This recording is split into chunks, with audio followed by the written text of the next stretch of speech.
that overall vision, and we're providing the capability to go deeper into space.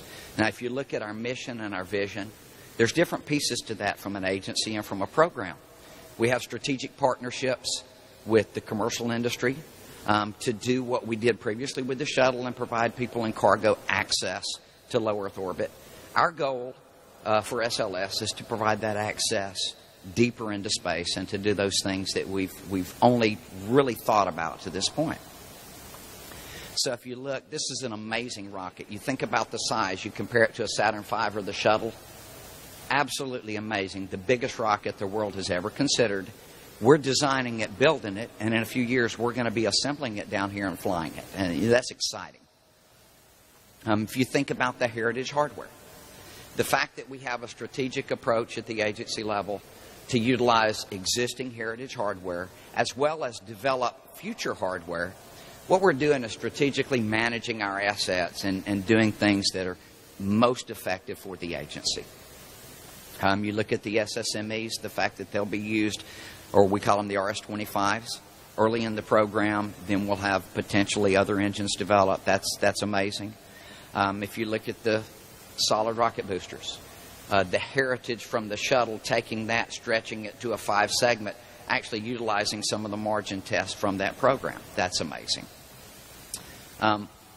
Continued hardware development in not only the motor and booster worlds, but in the SSME world for future missions. You see some of the aspirate structures that are being used out at ATK. Look at some of the testing that's happened early in the program. You think about the J2X, the development. Actually, the first engine developed in over the last 30 years in this country. That's amazing progress. Think about the testing. You look at Stennis Space Center, all the testing we've done now down there, the design work at Marshall. All of that will come together and will be integrated here at Kennedy Space Center for our first mission. The avionics work. Mark talked about the avionics. We have an avionics system on the SLS, and that's going to have to integrate with Orion and other areas. There's been a significant amount of development work done in the avionics world, and these pictures represent that. One thing I'm proud of is our office. We have a strategic partnership with Orion to provide some hardware for EFT-1, the actual physical adapter. My office is responsible for designing and building and providing that for EFT-1 to fly on the Delta IV. And we're actually designing and building that in-house at Marshall. Then it'll be shipped down here and integrated. So it's a strategic partnership to where, now we're not off designing things in different programs and then realizing we overlapped. We're actually partnering, doing it one time, doing it right, and then we'll build it multiple times. Part of that, we're utilizing the friction stir welding. You see the facility here. Similar to what's being used with the Orion capsule also. And obviously the development, you look at modeling that we have to do. We have to do wind tunnel testing. This shows basically a 3% wind tunnel model. This is the hardware I spoke about earlier. This is an ingot, and we're actually machining the parts at Marshall Space Flight Center right now, and we'll be doing the friction stir welding of the panels in order to have our Pathfinder, and then we'll be building the flight hardware real soon. And this is actually in the 7-axis machine at Marshall. Technician actually doing the programming work. The one thing I like is they're excited. The young engineers. When you get to do design work, build things, young engineers get excited and they don't just feel like they're following somebody else's work. The MSA or the adapter that I talked about for the Orion vehicle that we're providing is noted on this picture. And this is the ingot. That's a pretty big hunk of metal. If you think about the capsule, you think about the size. This is actually up at lattice. This is the ring that will be used to make the first flight adapter that will mate to the capsule that you see behind us. And this is the actual machining that was done at Marshall on that Pathfinder. So you look at the rocket, you look at the aggressive schedule that we have, you look at the development, the sharing among centers, the core stage development and work at MAF, the integration work here at KSC, the engine work at Stennis, design work at Marshall. It's truly a teaming environment. And I'm proud to be a part of it, Mark. I'm proud of the opportunity to participate and provide something for y'all.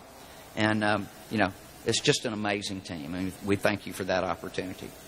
So if you look from a heritage standpoint, you see the old Saturn V on the left. You see the shuttle, which was our present up until last year. And now you look at SLS, and that's our future launch vehicle. So with that, thanks for the opportunity, and I'd like to introduce Pepper Phillips.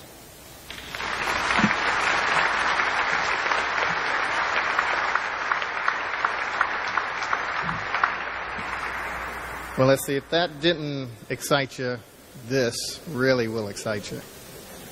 We're building big hardware here at KSC. I know Lori had mentioned we're transforming KSC, which is in fact what you'll see around here as you make your way around the center. You'll see that transformation. I'm going to share with you some actual hardware that you can really get your teeth into, that you'll see big items at the center. We're doing that, but we're doing it in a transformation that has never occurred at Kennedy Space Center before. Of course, KSC has a long heritage of being able to build ground systems supporting NASA missions. We're now venturing beyond that. We're getting into missions that reach out to commercial users and other government entities. So I'm going to tell you a little bit about how we're doing that in subsequent slides.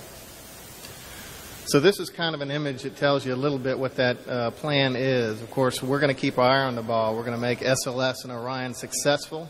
We're going to be ready in 2017 when the flight hardware arrives.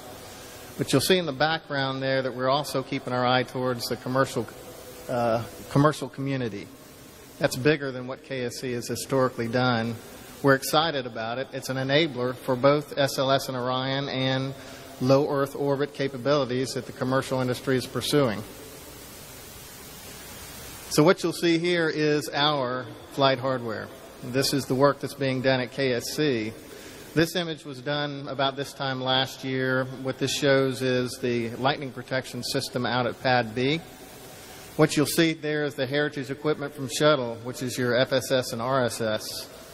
And in a before and after picture, this is the same pad minus the FSS and RSS. So what we're doing here is moving to a clean pad approach. Told you I'd mention a little bit about how we're evolving so we're also adaptable to more than just the SLS and Orion. This clean pad approach allows us to interface with more than one vehicle potentially. So it's not specific about the pad. You have all your services at the pad in this environment. You got your fluids, you got your power.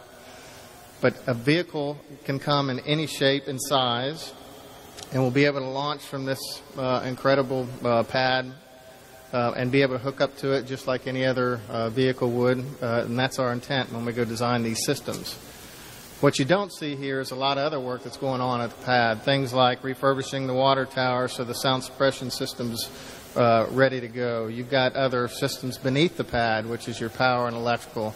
All of that is the development work that you don't see readily, but it's work that's going on here at KSC. This is our mobile launcher for SLS. It's repurposed from Constellation. We actually did a study and said, can we in fact use this existing hardware in order to execute the SLS mission? So giving the parameters and working with our SLS friends, we did an assessment that said, yes, in fact, we can repurpose this hardware. So that's what we've got. We've got a structure that was completed in 2010. We've run a couple of tests with that structure since building it. We actually had a dynamic test for us. This is our mile-an-hour check, 1 mile per hour run out to the pad. We actually instrumented this with a bunch of strain gauges to go check the structural response of this item, again, like Mark mentioned, to validate some of the models that we had in building this structure. And once we got to the pad, we did the alignment checks, again, to check our engineering. How good did we do when we got to building this equipment, and how did it fit with the pad? What I'm happy to report is test results said we're pretty dang good at this. Back in the VAB, this is our Crawler Transporter 2. This will be, and we're using single string assets to go execute SLS and Orion. Crawler Transporter 2 will be our crawler for SLS. What Crawler Transporter 2 is not capable of doing is lifting that much weight. Combined mobile launcher with the SLS and Orion is heavier than the capability of this current transporter. So we're making modifications and upgrades to this transporter in order to enable it to lift that weight. Also in here, you got to realize we have a 45-year-old piece of equipment. So with a 45-year-old piece of equipment, it's time to modernize some of the controls, etc., hydraulics, power, comm systems on this crawler transporter, and that's in fact what we're doing now.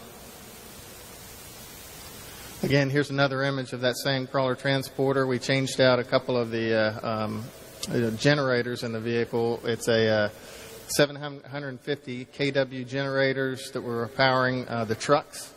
We're going to a larger capacity capability, should be 1500 kW. So these are two of the existing units coming out. We put two new ones. They're already installed. This is a picture inside the VAB. It's just an illustration of some of the work that we're all pursuing. Again, maybe not that exciting looking at. It's cables. What I'll tell you is we've got 45 years worth of cable installations that have gone on inside that vehicle assembly building. So you'll see a lot of cables on top of cables. Some were terminated in place in order not to have to replace a bunch. What you'll see is old style cables. What we're doing with those is pulling those out and putting in real small fiber optic cables that are consistent with what we're doing now.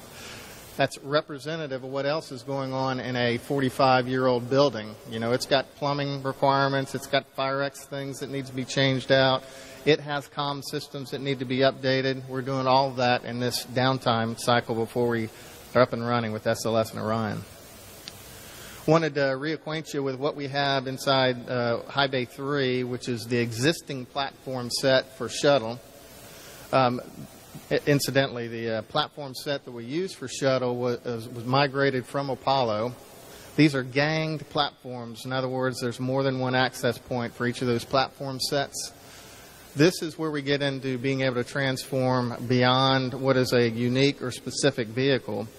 In a gang platform set, when you go up against a vehicle, you got what you got when you go to access it. What we've done with our proposal and our future designs is what you see here. And again, this, to orient you, this is a cutaway. This shows one side of the high bay. The service tower is towards the door, so that would be the east side of the building. But what those platform designs are telling us is we're going to have an individual platform set that is reconfigurable to a different vehicle. In fact, we want to go do that. Those platforms translate back and forth, but they can be repositioned so to change with the different heights of the vehicle. And they also have inserts that you put in the platforms themselves. So the vehicle shape, so the outer mold line changes on a vehicle. This particular high bay and this development effort will allow us to gravitate with that changes in the outer mold line. Again, here's a picture with the SLS and Orion. And this is where we ultimately hope to get to. This is what we expect to see in 2017 with our new mobile launcher reconfigured, rebuilt. We are going to have to modify that existing structure in order to be compatible with the SLS and Orion, but that's our in-state plan. Back in the LCC, not like Mark mentioned with the Mission Control Center, we too are going through a transformation. This control center was modified again for Constellation and was in fact used for the Ares 1X. It was used with the existing systems at KSC. We are in fact going through a redesign of that system. Spaceport Command Control communication system is what we're building now. It's to be compatible with more than one launch vehicle. So that's where we're heading. You see here, we're using a lot of the existing COTS, commercial off-the-shelf enclosures for the equipment, and we're going to have some very modernized displays in this control room. And finally, as Mark had mentioned, our teams have been working well together to get ready for this guy and for EFT1. Part of what we've been doing is going out and running the test in open water, looking for opportunities to inform the design and make this recovery effort as smooth as they can be. So we're on task to do that. We look forward to be the first to greet EFT1 and Orion when she returns. And with that, Dan, I guess I'll turn it back to you.